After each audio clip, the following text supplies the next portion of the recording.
Hey everybody, it's Real Talk with Gilly. It's gonna be a little bit of a different video. I know I already said I was gonna do the Washington video, but I'm just gonna have to push that back again. I'm sorry. Today is a rougher day. I'm about to get ready to go to work, and my ex, she had a major surgery today, and I mean, she hasn't been online a couple hours now, so that tells me she's already in. Um, I'm gonna this is gonna be kind of a more of a, just a document how I'm feeling throughout the day kind of video. I have to go help my friend here grab some shit, and get ready to go to work, but I'm pretty nervous. I've got a lot of anxiety. I'm scared. And I can only imagine how alone she probably felt. And I kind of regret I should have just called her and just wished her luck. Because I sent her a voice clip on Messenger this morning, and I don't even think she died. She never even got to see it before she went in, so I don't know. I mean, she's had surgeries and stuff before, and I mean, she has a bowel disease, but I'm not gonna get into details on it because that's not my story to share. But all right, I gotta go help my friend here and get ready to do this job and finish it right. But fuck,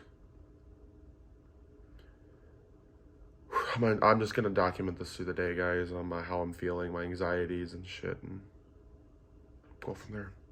All right, a quick work update, or day update. Oh yeah, by the way, this is kind of some of the work I do. Just got done cleaning up the floor, but my anxiety's through the roof. I'm trying not to think about shit, but I can't help but not to think about shit. I know she's literally in surgery right now. You know, and my friend earlier even told me, why the hell am I caring about this so much, or why am I allowing this to have so much power over me? You know, because what would she do the same for me? And probably not right now, she wouldn't, but she really does have a heart of gold, y'all. And all for those she really does truly care about, she'd be there for them any step of the way. So I can't help but to feel the same about that, you know? Praying for her, thinking things are gonna be okay. But I'm gonna get back to work because that's all we can do. So, going back to work, y'all. Another update. So I'm sitting in my friend's Tahoe. Well, I'm about to be driving back to her house, but before I do, I mean, working, got a lot done still, but regardless, I really hope that she's okay. Like, fuck how I personally feel about the situation, but quite honestly, like, I hope everything turns out fine, and I'm praying and I'm hoping that that's going to be the case. And damn, that sounded kind of negative. When her and I were together, I always used to get anxiety about these things before she had surgeries and shit like that. And now that we're not even together and I'm not even really talking to her, there's still that anxiety. Fuck. I mean, those are my girls' mom. That's my kids' mom, you know. I don't really know what to say here, guys. I'm just got a little anxiety. I'm worried. I still obviously care about her. Trying to let go, but I don't think that's ever going to go away. Like I've said many, many, many times before. All I can do is just pray and, you know, actually I get something I can say. You know, those of you, there's something called DBT therapy, or dialectical behavioral therapy. It's a type of therapy that helps you, teach you coping skills, and kind of keeps you teaches how to be in the present moment instead of looking forward, looking back. If you never heard of DBT, that's what it is. Essentially, it teaches you coping skills. One of the biggest ones that you learn in DBT, it's called radical acceptance. And it's the mantra, you know, that's famous for it is what it is. So you know what, I'm going to practice the coping skill, radical acceptance in this case. That, you know, it is what it is. She needed to have this surgery regardless.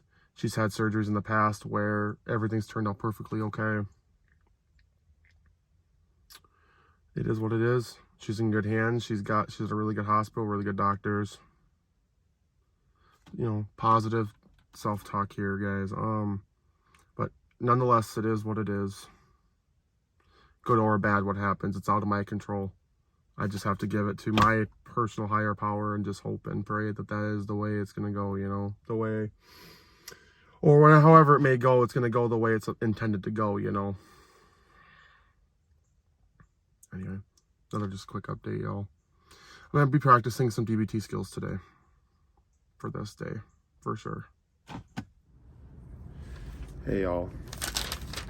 So I have a excerpt here from Chris Radcliffe's 70 life lessons I wish I would learn sooner. And it goes like this. Release the idea that things could have been any other way. There is no point in wondering what if. There is no point in wondering what could have been. There is no point in wondering what should have been. There are only the way things actually are. The rest is made up in your mind. Truth is, it is useless to try to make sense of the past. The past only exists as a memory, a recollection kept alive by your belief in its importance, like using an abstract painting to interpret reality. Your mind misconstrues what happened to fit your prior experience and to favor your future expectations. The future is similarly a figment of your imagination. It does not yet exist. Thus, the only thing that matters, the only moment of any significance, is this one right now. Life could have played out in a million different ways, but it didn't. And now you are here. And it might be painful. It might be uncomfortable.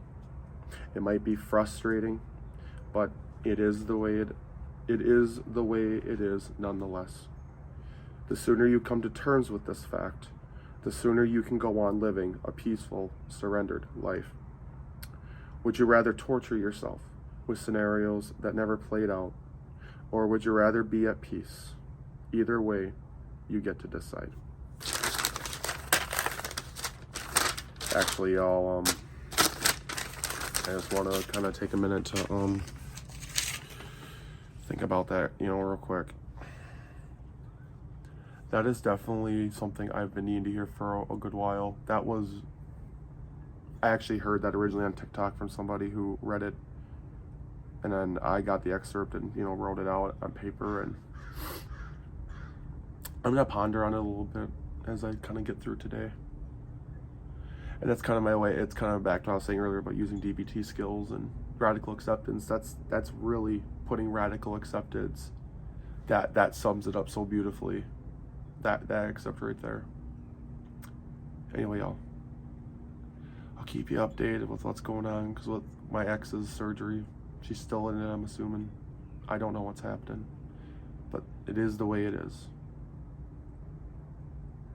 I'll update y'all in a little while. So I just want to add something quick. Sorry, I'm standing at a job. Think about mindfulness. It's another DBT skill. It helps you ground yourself in the present moment, grounding techniques. So, you know, like in my fact, I'm working. So I'm focusing on the fact that I gotta get this exact wall, the ceiling sanded. And just focusing on that's really been helpful. Just kind of grounding myself, kind of reminding myself, this is where I'm at, this is what I see, this is what I hear, this is what I can touch. Sorry. You know, things like that. So mindfulness, look it up if you're curious. I get back to work, but still don't know anything about her yet, and I hope she's okay. I'll know soon. Another update. Finally finishing up with work. You know what I'm thinking about earlier when I was talking about, or I shared that excerpt with you guys. It has helped my anxiety a lot to do that. You know, go with radical acceptance of saying it is what it is. There's nothing I can do. This is out of my control. Just pray and hope for the best, you know. And then while I was working, I practiced mindfulness today, and you know, I'm trying to rationalize my emotions, and honestly, guys, rationalizing emotions is not Doesn't work for some people. It doesn't work for me sometimes. I mean, it helps it in the moment, but oh yeah, my friends are coming. I might have to pause this. I'm gonna continue this thought here. Continue my thought from earlier. I tend to minimize and rationalize my emotions to myself, but it's not really acknowledging them and actually feeling them for what they are, which is the case. I'm scared. I've got anxiety. I don't like the fact that this is out of my control. It's sad because I'm still grieving the loss of our relationship, but it still doesn't mean I don't care, you know?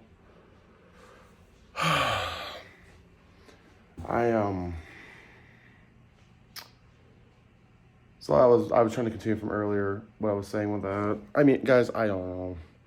I still don't know absolutely nothing. I don't know what's going on. I just checked, and she hasn't been online for 9 hours at this point. I'm like, ugh. My anxiety wants to tell me the worst, and then I'm trying to tell myself that's not the case because this has happened every time, but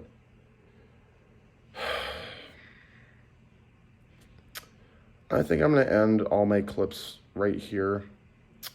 I will post a short with the good or bad news, well, depending, whatever it may be, because I don't even know if I'm going to know anything. Because who knows, I might not know nothing. Even if everything goes well, I might not hear nothing until tomorrow, or because it's not like anyone's obligated to tell me anything, but anyway, guys, I think I'm going to end this here. Like, comment, and subscribe to my channel, and I promise I'll get my story time done soon. Bye, guys.